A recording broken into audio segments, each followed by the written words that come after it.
Chapter 1. Don't Cry at the Ceremony. The sun was too perfect. That was the first thing Dylan noticed. Golden light spilled across the manicured lawn, catching on crystal goblets and the soft flutter of white linen canopies.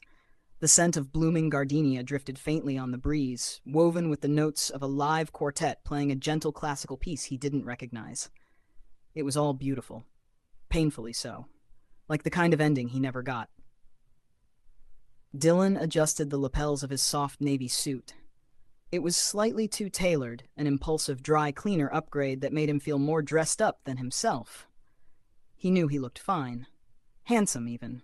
His dark brown hair was neatly styled, the sharp angle of his jaw clean-shaven. But standing among clusters of glossy wedding guests, laughter bubbling around him like champagne fizz, he felt like a smudge on a perfect canvas. He arrived alone. Of course he did. Mutual friends offered stiff hugs and safe compliments. "You look amazing. It's been so long." No one dared ask how it felt to be here, watching him marry someone else. That question hung unspoken, like humidity in the air. He found a seat in the fourth row, just far enough to not be obvious, just close enough to see everything. The groom walked out first. Dylan didn't flinch, not visibly. He sat with his hands neatly folded over his lap, one leg crossed tightly over the other. But inside, something twisted. No names. Not today. He trained his eyes on the altar. The groom was smiling in that over-polished way he always had during important events. The same smile Dylan had once been foolish enough to believe was only for him. Today, it belonged to someone else. The bride followed soon after, elegant, radiant, everything Dylan expected. The crowd gave a collective sigh. Cameras flashed. The quartet swelled. Dylan blinked. And then Isaac stepped into view. He hadn't expected him. Hadn't even known his name until last night, when he saw it printed under the Best Man section on the digital wedding program. Isaac was tall, broad-shouldered in a perfectly fitted charcoal suit, with sleeves just tight enough to hint at muscle. His hair was thick and dark, brushed back neatly, and his skin held a warm olive tone that caught the late afternoon sun beautifully. But it was his eyes quiet that locked Dylan in place. Isaac's gaze met his from across the altar. No flicker of surprise, no sympathy, just a calm, steady presence. And then he smiled. Small, real, like he saw Dylan. Not the guy who got dumped, not the cautionary tale, but the person beneath the fractured pride. That was when Dylan's eyes filled. Not during the vows, not when the couple laughed through their I do's, not when the officiant pronounced them husband and wife. No, it was that moment, that look. By the time the applause broke out, Dylan had wiped his face, quickly, discreetly. He joined in the clapping, even smiled. He knew the performance, had perfected it over the past year. He'd been fine. He'd said it often enough that sometimes he almost believed it. The reception began an hour later. Guests drifted toward the marble patio beside the garden, where drinks flowed and waiters passed around hors d'oeuvres on silver trays. Dylan lingered by the edges, letting himself be absorbed into conversation when necessary. He laughed politely, sipped white wine, nodded when someone told him the groom looked so happy. He didn't disagree. But by the time the couple danced their first waltz under the soft fairy lights, Dylan had drifted toward the garden archway leading back to the parking area. He needed air. Or maybe an exit. He wasn't sure. The sky was turning that burnished shade of pre-dusk. Shadows stretched long across the stone path. Dylan took a slow breath, fiddling with the car keys in his pocket, pretending to check his phone like he might have a reason to leave. Going somewhere? The voice was warm, low, and startlingly close. Dylan turned. Isaac stood a few feet behind him, hands in his pockets, his tie loosened just enough to make him look both disheveled and impossibly put together. "Just needed a second," Dylan replied. "Too fast. Too defensive." Isaac didn't flinch. Fair. They stood there in silence for a moment, the murmurs of the reception fading behind them. "You okay?" Isaac asked finally, not with concern smeared across his face like most people, but gently, curiously, like he actually wanted the answer. Dylan hesitated. His first instinct was to lie. He almost said, "Yeah, totally," or "I'm fine." But something in the way Isaac looked at him, not through him, not past him, but at him, made the words catch. Instead, he said, "I'm here." Isaac nodded slowly. "Sometimes that's more than enough." Another silence. This one different. Comfortable. Dylan tilted his head. Why are you here? With me, I mean. Isaac shrugged one shoulder. You looked like you could use someone who doesn't expect you to pretend. Dylan huffed out a laugh. You don't even know me. Don't have to, Isaac replied. You're the only person who hasn't faked a smile in the last hour. Dylan almost smiled then. Almost. He shifted his weight from one foot to the other. You're good at this. At what? Being whatever this is. Supportive? Kind? Dylan's voice cracked just slightly. It's weird. Isaac's lips curved. I'm a big brother. Comes with the territory. Older sibling wisdom? Mostly the ability to find crying people before they start hyperventilating. Dylan barked a small laugh. Great, so I'm a project. No, Isaac's voice softened. Just someone I didn't want to leave alone. The words settled between them like the slow drop of dusk. Dylan looked at him again. Really looked. At the creases by his eyes, like he smiled more often than he admitted. At the calm center he carried, like he wasn't afraid of messy things or wounded people. It made Dylan feel seen. It also made him feel dangerous, like he might fall apart again, and this time someone would witness it.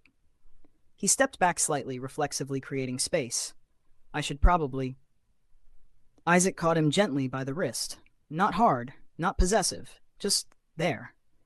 You don't owe anyone anything by staying, Isaac said quietly. But don't leave just because it hurts. That's not healing. That's hiding.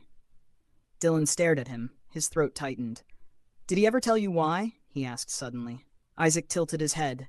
Dylan's voice dropped. Why he left me. A pause. He said he was looking for something else. Dylan laughed, but it was bitter this time. Something easier, you mean? Isaac met his gaze without flinching. He didn't deserve you, but you already knew that. Something broke loose in Dylan's chest. A knot. A breath. He didn't cry again. He just looked at Isaac like he'd never looked at anyone since the day his relationship ended. Like maybe, just maybe, it wouldn't hurt forever. Isaac let go of his wrist, not abruptly, just enough to give him the choice.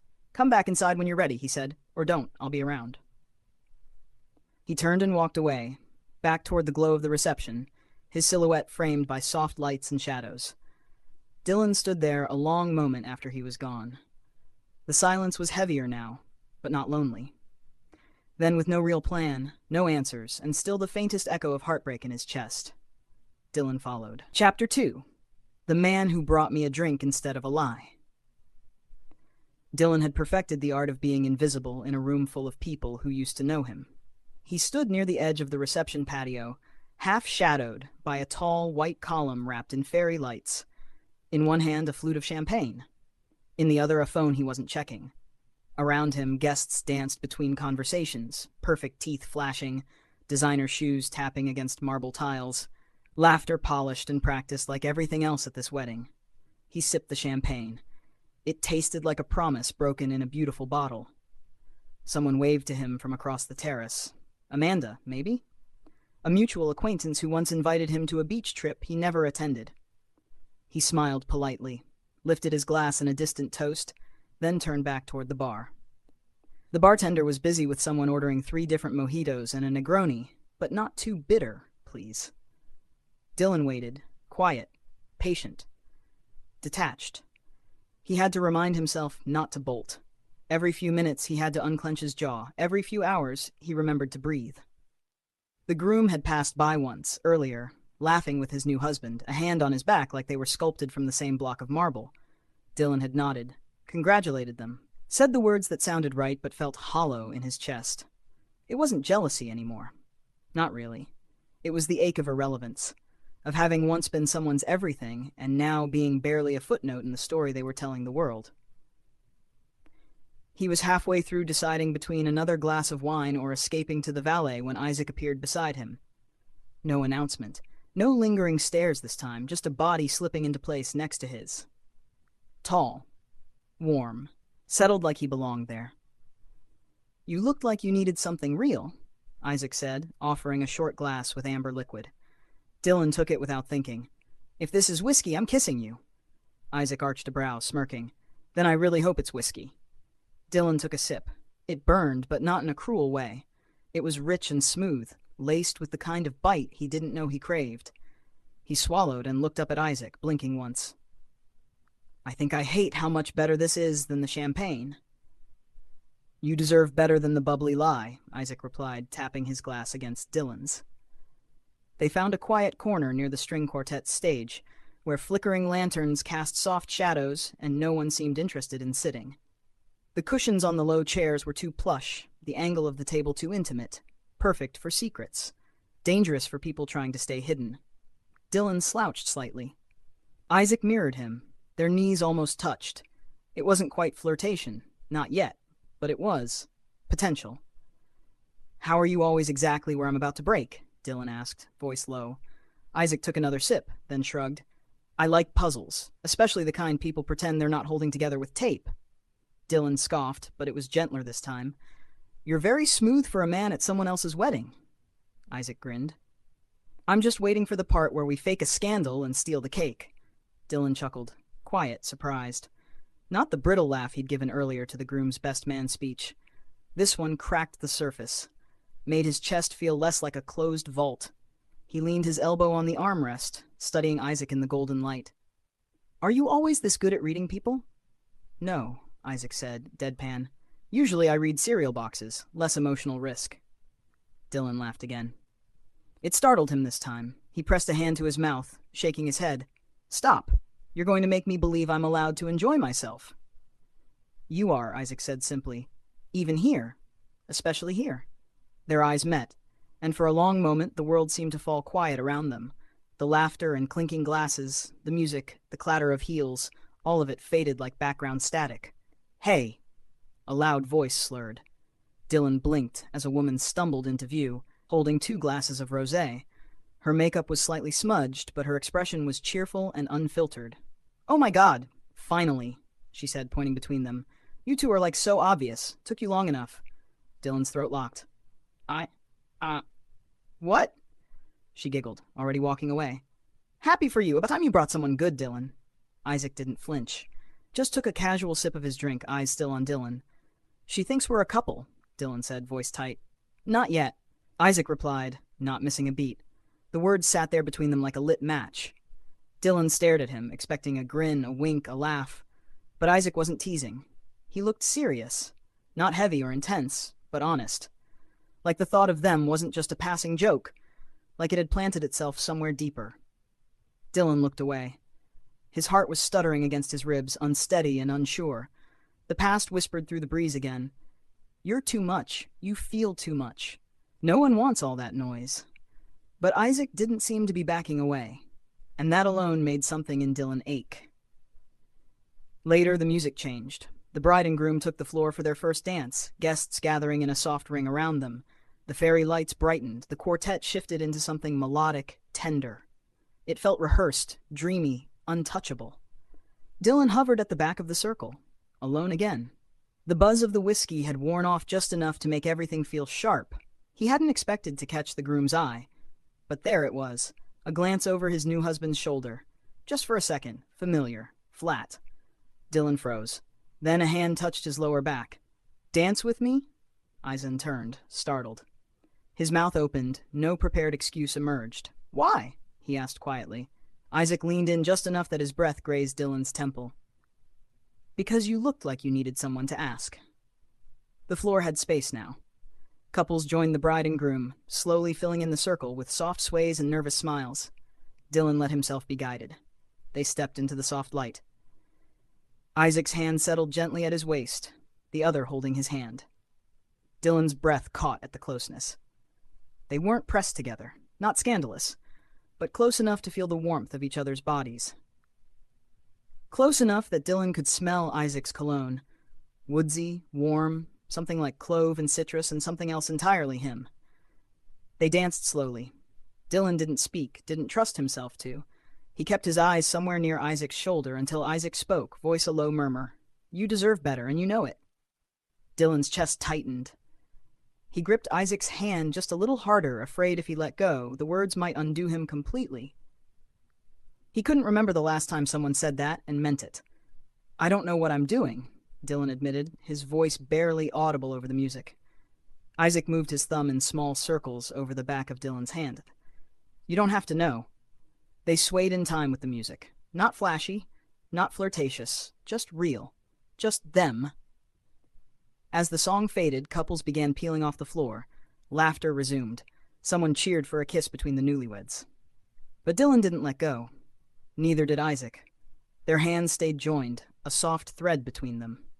Dylan looked up, met Isaac's gaze, and for the first time in too long, he didn't feel like someone who'd been left behind. He felt wanted, and that terrified him more than anything. Chapter 3: Who Follows Someone to a Bathroom Cry. The toast was beautiful. Too beautiful. A perfectly rehearsed moment, delivered with practiced sincerity by the groom's sister, her voice trembling in all the right places. Her words floated over the room like perfume. Soft, sweet, too much. The kind of speech meant to be quoted on Instagram later. Dylan tried to stay composed. He even laughed when everyone else did. But his eyes kept drifting back to the couple in the center of the room, hand in hand, glasses raised, looking like they belonged in a magazine. And then it happened. The groom turned to his husband and kissed him. Not a chaste, polite peck. No, it was one of those lingering romantic kisses that suggested depth and permanence. That said, we're not performing. This is real. This is ours. And Dylan, he stood, not abruptly, not dramatically, just enough to not be noticed. He excused himself with a nod, avoiding the eyes of anyone who might care. The room blurred at the edges as he moved, the lights a little too bright, the laughter too loud. He found the hallway leading to the guest bathrooms. Empty. Cool. Quiet. He pushed through the nearest door and locked himself in the farthest stall. The kind with just enough room to sit and lean against the wall like the ache in your chest is physical, and for Dylan, it was.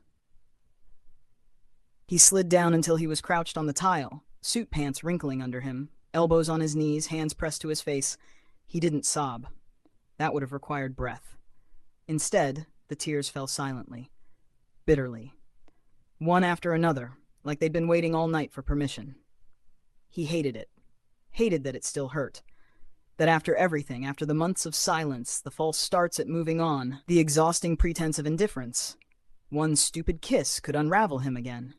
He thought about leaving, walking straight out the bathroom, through the lobby, past the valet stand, and never looking back. He stayed.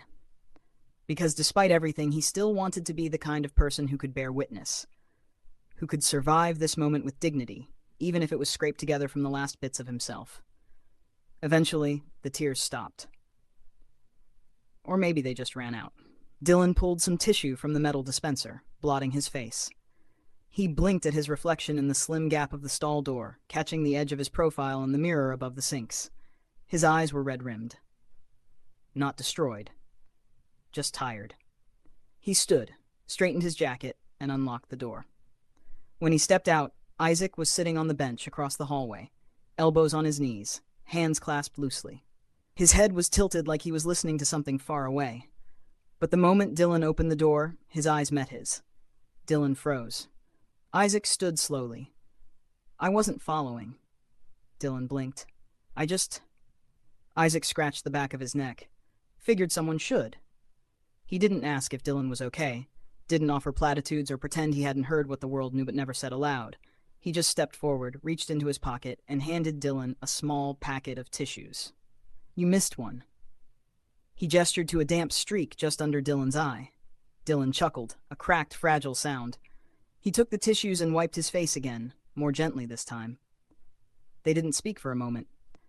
Then Isaac sat back down on the hallway bench, one leg crossed over the other, looking like he had nowhere else he needed to be. Dylan stayed standing, then slowly sat beside him. Not too close, just close enough. The hallway was hushed, lit by low sconces and echoing faintly with the muffled joy from the reception room. Here, the world was quieter. Honest. Dylan exhaled. I thought moving on meant pretending it didn't hurt anymore, he said finally. Isaac didn't look at him, just stared straight ahead. But I think it just meant learning how to carry it. Isaac turned then, just slightly. That's the hardest part, isn't it? Dylan tilted his head. What is? Learning which weight is worth carrying, and which isn't yours anymore. Dylan closed his eyes for a second. He let those words sink in. I wanted to be over it, he whispered. I told myself I was, that if I showed up, looked good, smiled enough, it would mean something. It does, Isaac said. You're here. You didn't disappear. That counts. Dylan glanced over, unsure whether to be comforted or embarrassed. You don't have to carry it alone, Isaac added softly. Dylan swallowed. He didn't realize how badly he needed to hear that. Not from a friend, not from a therapist, but from someone who looked at him and didn't flinch at the grief still stitched into his chest. They sat in silence. Someone passed by the hallway entrance, glanced in, then kept walking. Isaac didn't move. Dylan didn't either. He liked this. The stillness, the way Isaac's presence didn't demand anything. Then came the interruption. "Dylan," a voice called. Loud, familiar. Dylan flinched as a figure stumbled into view. It was Kara, an old friend from a mutual friend group that had mostly splintered after the breakup. She was clearly tipsy, lipstick slightly smeared, heels in her hand, clutch swinging wildly. "Oh my God," she drawled, throwing her arms open dramatically. "We're doing a group photo, and you are not skipping it, mister." Dylan stood instinctively, hands up in surrender. "Kara!" No, she wagged a finger. "I know it's awkward, but you look amazing. And I want to remember this face before we all age another decade." Her gaze slid to Isaac. "Ooh, hi." Isaac gave a lazy wave. "Hey," Kara grinned. "You're cute. Are you?" She wiggled her eyebrows between the two of them. Dylan flushed. "No, he's just—" Isaac stood, brushing off his pants, stepping just enough behind Dylan to make it clear he wasn't going anywhere. "Coming to the photo?" he asked Dylan quietly, voice low enough that Kara wouldn't catch it. Dylan hesitated. He should have said no, should have made an excuse. But Kara was already grabbing his hand, tugging him away, murmuring something about sunset lighting and, "Come on, we're all adults now." Isaac let him go. Not reluctantly, just easily. But as Dylan was being dragged down the hallway, he felt fingers brush the inside of his jacket. He didn't look back. The photo was a blur. Someone kissed his cheek. Someone else made a joke about their college days. The world kept spinning like he hadn't been falling apart in a bathroom stall 10 minutes ago. It wasn't until he was in the car, parked under the soft glow of the venue's exit lanterns, that he remembered the touch. He reached into his inside pocket. There it was, folded once. A small slip of paper, the kind people usually throw away after dinner. He opened it with fingers that shook slightly. "Text me, or don't, I'll still be here." And beneath that, a number. Simple, steady. Just like Isaac. Dylan stared at it for a long time. Then, for the first time in weeks, he didn't feel the need to check if his eyes were still red. Because someone already had. And stayed. Chapter 4. Do You Always Show Up? Dylan didn't text. He stared at the note more times than he could count, ran his thumb over Isaac's handwriting like it would whisper something deeper if he pressed hard enough. "Text me. Or don't. I'll still be here." He didn't. Not that night. Not the next morning. He kept his phone face down on the kitchen table like it was a bomb set to detonate the moment he gave in. His apartment felt like an echo chamber, clean, quiet, the kind of tidy that meant no one else had touched it in a long time. The coffee he brewed that morning tasted flat, bitter. He hadn't meant to ghost Isaac. He just didn't know how to reach out without unraveling, without making it seem like desperation instead of choice. So when the knock came, just after 10, a soft, deliberate sound that didn't feel like a delivery or a neighbor, Dylan stared at the door for a full minute before moving. He opened it slowly. Isaac stood there, one hand holding a cardboard tray with 2 coffee cups, the other tucked into the pocket of a hoodie that looked sinfully comfortable. His hair was messier than yesterday, his eyes softer. "Hey," he said like this was completely normal. Dylan blinked. What are you doing here?" Isaac held up the tray. "I brought coffee." There was no smugness, no pressure, just a calm, grounded presence. A man offering caffeine and waiting, not demanding. "I didn't text," Dylan said stupidly. "I know." Isaac shrugged. "Didn't say you had to." Dylan stared at him a moment longer. He thought about closing the door, about stepping aside, about everything in between. Then he opened the door wider. "Come in." Isaac stepped in without hesitation, but without assumption. He handed Dylan the coffee, black just like he remembered, and took a quiet seat on the edge of the couch. Dylan watched him for a beat, then sat across from him in the armchair, cradling the warmth in his palms like it could replace the ache in his chest. "So," Dylan said, "you just show up?" Isaac smiled. "Only for people who look like they've forgotten how to ask for company." Dylan looked down at his cup. "That obvious? Only to someone who knows what it looks like." The silence that followed wasn't awkward. It was reflective, slow. A pause in the middle of a sentence that didn't need to be rushed. Dylan finally sighed. "I'm not used to this." To coffee? To people showing up without a reason. Isaac's gaze was steady. You don't need to be a reason. You just need to be. That was the kind of sentence Dylan wanted to scoff at, wanted to dismiss as poetic bullshit. But instead, he felt it like gravity pulling at something hidden inside him. He set his coffee down. You're very good at this. Being annoying? No. Listening. Isaac leaned back slightly. Sometimes I think that's what most people want anyway. Not advice, not solutions. Just someone who doesn't walk away when the silence gets heavy. Dylan laughed once, dry and tired. Yeah, well, I've made an art out of heavy silence. Because talking means admitting you're not okay? Dylan met his eyes. Because talking means admitting it still hurts, and it shouldn't. It's been months. Isaac shook his head. There's no expiration date on heartbreak. It's not milk. That made Dylan smile. Just a little. Did you just compare my grief to spoiled dairy? Technically, you compared it to milk. I just confirmed the metaphor. Dylan laughed then. Actually laughed. Not the brittle, protective chuckle he gave acquaintances. This one surprised him. It rolled out without permission, cracked open something rusty and warm in his chest. Isaac grinned. See, you can still laugh. I wasn't sure. I wasn't sure either. They stayed there a while, sipping coffee, letting the space between them settle like morning light. Then Isaac asked, Can I take you out? Dylan blinked. On a date? Isaac shrugged. Call it what you want. Drinks, distraction, accidental therapy session at a bar with better lighting. Dylan hesitated, then nodded. Okay, but I'm not dressing up. I wouldn't dare suggest it. The wine bar was cozy, all low lighting and warm brick walls with old jazz humming from somewhere unseen. It smelled like cinnamon and aged oak and soft, red things.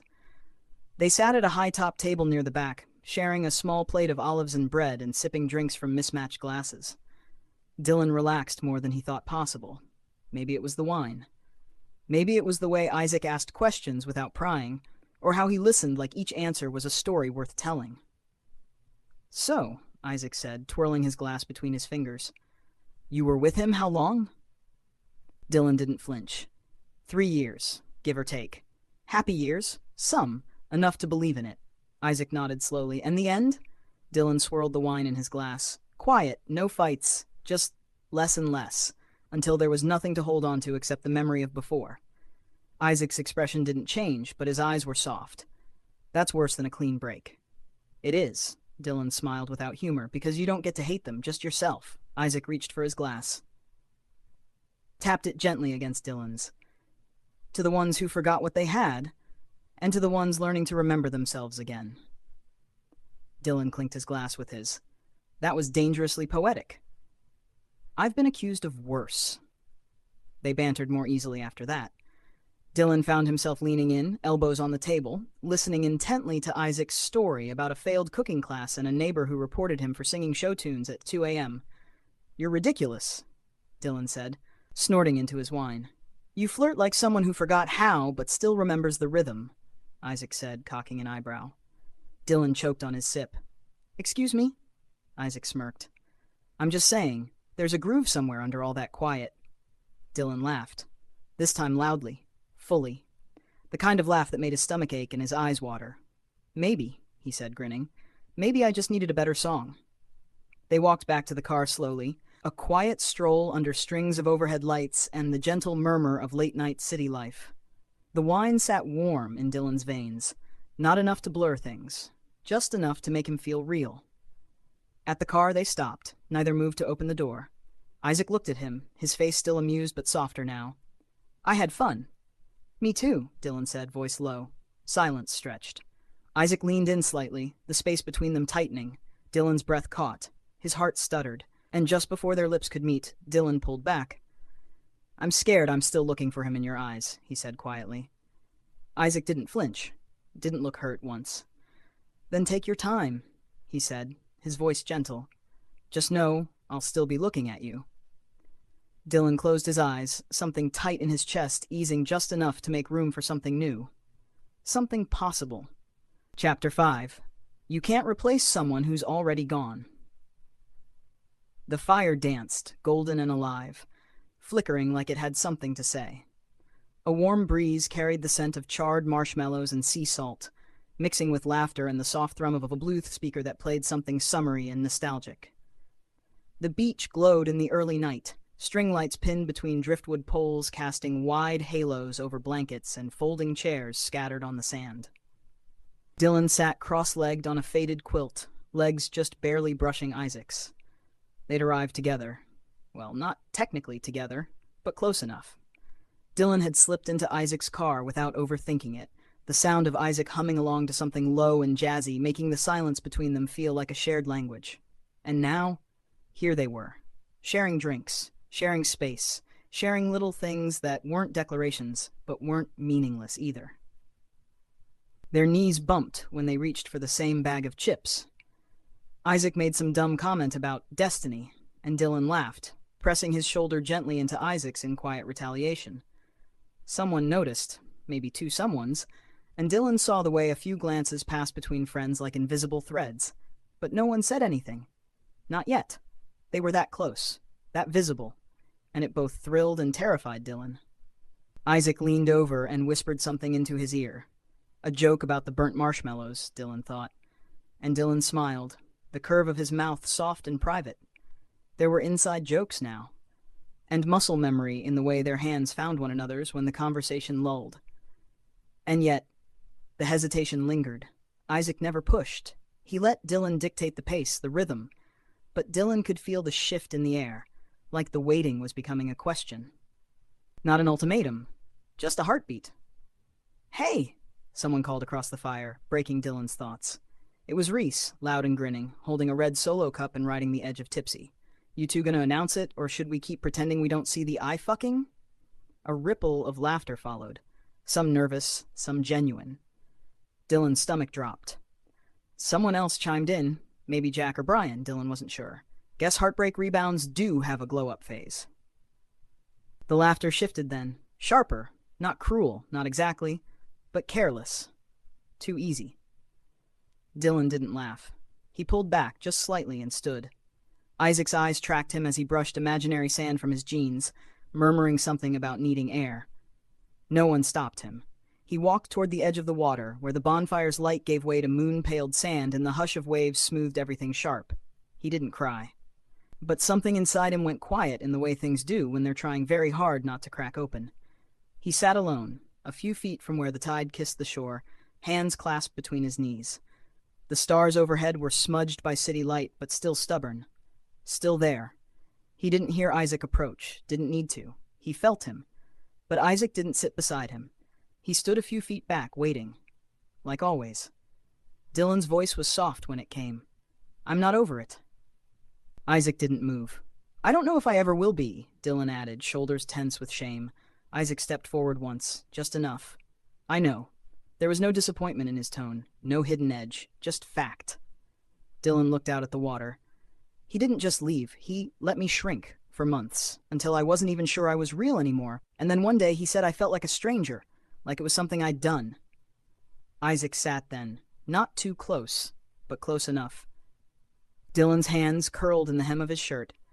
"He made me feel like I was hard to love, like the way I feel things is too much, too messy. I started believing him." Isaac didn't rush to respond, just breathed with him. Let the silence stretch until Dylan's shoulders finally lowered. "I don't want to be a replacement," Isaac said gently. "I want to be the one you choose." Dylan turned toward him slowly. His heart was racing and he hated that it was. But Isaac was there, solid, steady. Not asking for more than Dylan could give, just staying.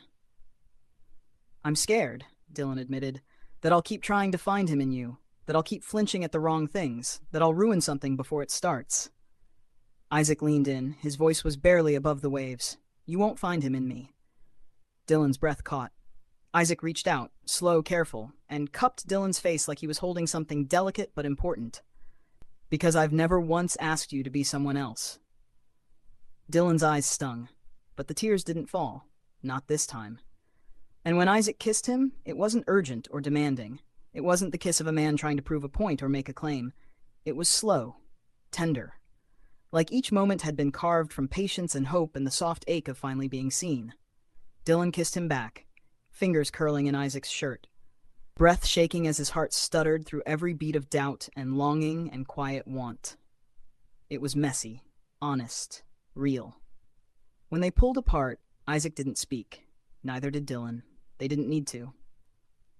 They didn't go home separately. Isaac's apartment was quiet, clean in the way that suggested care, not perfection. He tossed his keys onto the counter, toed off his shoes, and flicked on a lamp near the couch. Dylan hovered in the entryway, uncertain. But when Isaac held out his hand, he took it without hesitation. They didn't rush. There were kisses on the way to the bedroom, slow and lingering, full of unsaid things. There were nervous chuckles as shirts were lifted and dropped, fingers trembling at first, then steadier. There was no performance, no proving, just hands learning, just breath shared. In Isaac's bed, Dylan found the kind of quiet he didn't know he was allowed to crave. The kind that didn't demand stillness but offered peace. They made love like it wasn't their first time, but the first time someone had meant it.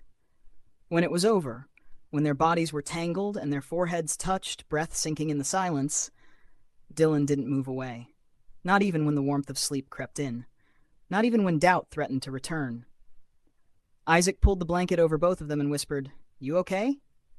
Dylan nodded against his chest. "Yeah." No pretending, no regret, just the rhythm of another heart beside his, steady and patient. And for the first time in a long time, Dylan let himself sleep. Chapter 6. I was crying for the wrong reason. Weddings used to feel like endings to Dylan. Endings disguised in white and gold, tied up in speeches and slow dances, and the smug certainty of people who believed in forever. They made him ache in places that felt private, the kind of grief you weren't supposed to carry into celebration. But this one felt different. Dylan stood just outside the white-trimmed chapel, fingers linked with Isaac's, and watched as guests trickled inside, chatting and laughing beneath a pale blue sky. The breeze carried the scent of fresh lavender and vanilla cake, and a string quartet played softly near the garden arch wrapped in climbing roses. It was Isaac's sister's wedding, Leah, and Dylan had been invited as his date. He had almost said no. The thought of stepping into another wedding made something tense in his chest. But Isaac had asked with such quiet confidence, like he knew Dylan would say yes eventually, and then gently added, "This one's different, you'll see." Now here they were, 1 month after the bonfire, 30 days since that night in Isaac's bed where Dylan let himself be held, kissed, known. The ache hadn't disappeared, but it had softened, shared space with something new. Peace. Laughter. Hope. "You okay?" Isaac asked, glancing down at him with that same calm he always carried, like he was built for this moment and moments like it. Dylan nodded, squeezing his hand. "I'm good. Actually, I'm really good." Isaac's lips curved. "Told you this one would be different."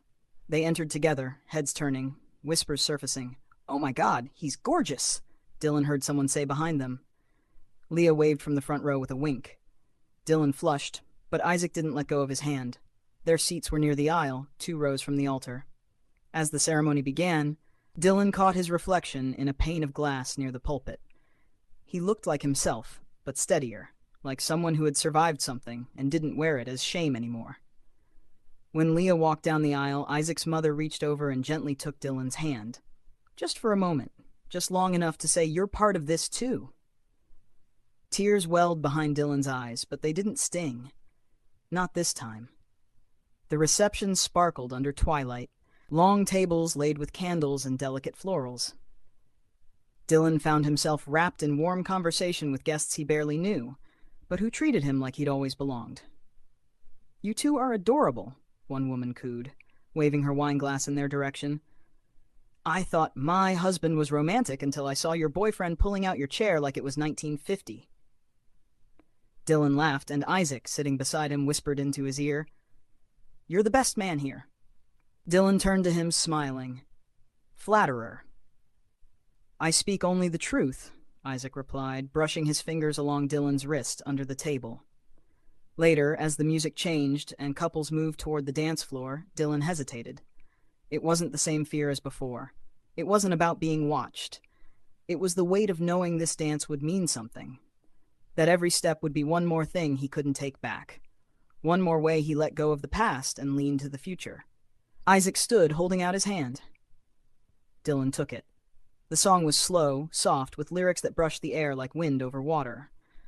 Isaac's hand found his waist, the other clasping Dylan's gently. They swayed together in easy rhythm, not performing, just existing. Dylan rested his head on Isaac's shoulder. "You know," he murmured, "I didn't cry at my ex's wedding because I missed him." Isaac's hand stilled slightly against his back. "No?" Dylan lifted his head, looking up at him. "I cried because you looked at me like I was next." Isaac's smile was slow, reverent. "You were." He kissed Dylan's temple. "You are." And in that moment, Dylan knew he wasn't waiting for healing to be complete before loving again. He was healing through it, with Isaac. The guest house was quiet, warm, tucked behind the main property and softly lit by lanterns lining the cobblestone path. Isaac unlocked the door, pulling Dylan inside with a gentle urgency. They didn't speak at first. They didn't need to. Isaac's hands slid along Dylan's jaw, thumbs brushing his cheeks as their mouths met. The kiss was slow, intentional, like a vow written in heat and breath. Dylan tugged Isaac's jacket off, fingers fumbling with buttons and fabric, laughing against his mouth when they got stuck. Isaac kissed his laughter away. They moved together toward the bed, unhurried, present. Every touch was learned, not claimed. Every kiss memorized, not consumed. Hands explored like they were mapping grief and pleasure at once, learning each scar, each softness. Clothes became an afterthought. Dylan let himself feel. He let himself want. Isaac whispered his name like a prayer, low and reverent, each syllable worshipful. Dylan answered with touches, with sighs, with the kind of trust that had once been shattered, but now came back stronger. When their bodies pressed together, it wasn't about forgetting the past. It was about building something new, where it had once hurt the most. Later, Dylan lay tangled in sheets and limbs, Isaac's heartbeat steady beneath his ear. The silence was perfect, whole. "Stay," Dylan whispered. Isaac kissed his hair, arms curling tighter around him. "Always." Morning broke with golden light spilling through linen curtains. Dylan stirred beneath the covers, the soft sound of birdsong filtering through the open window. Isaac wasn't beside him. For a second, panic flashed. But then Dylan smelled coffee. Heard laughter outside. Not cruel, not distant. He sat up, one shoulder bare, Isaac's white shirt loose and too big around him. Sunlight warmed his skin as he padded toward the door. Outside on the guest house patio, Isaac was talking with Leah and her new husband, a mug in one hand, his other already reaching out for Dylan the moment he appeared. No words were needed. Dylan walked into his arms. He was still healing. But he wasn't alone. And as he leaned into Isaac's chest, the wind carrying their laughter into the wide-open morning, he thought, "I cried at my ex's wedding, but only because the man who saw me never looked away."